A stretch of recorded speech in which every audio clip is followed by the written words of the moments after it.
আসসালামু আলাইকুম। আশা করি সবাই ভালো আছেন। আজকে আপনাদেরকে তৈরি করে দেখাবো মাছের কাবাব।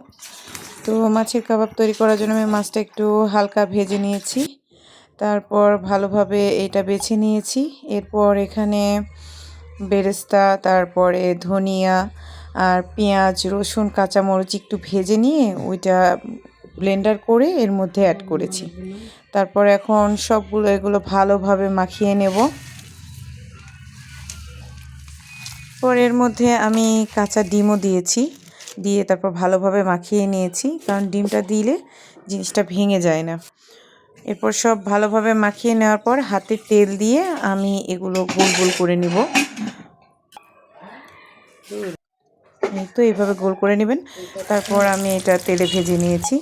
আর এইভাবেও ভেজেও খেতে পারেন, আবার যদি কেউ ইচ্ছা করেন তাহলে মশলা ভালোভাবে ভুনে সেটাতেও আপনি এই কাবাবগুলো অ্যাড করতে পারেন। ওইভাবেও খেতে ভালো লাগে। আপনাদের যেভাবে ইচ্ছা সেভাবেই করে নিতে পারেন। তৈরি হয়ে গেছে আমার মাছের কাবাব। এইভাবে বাসায় তৈরি করে দেখবেন, খেতে খুব ভালো লাগবে। আজকের ব্লগটা এতটুকুই। আশা করি সবাই ভালো থাকবেন। আসসালামু আলাইকুম।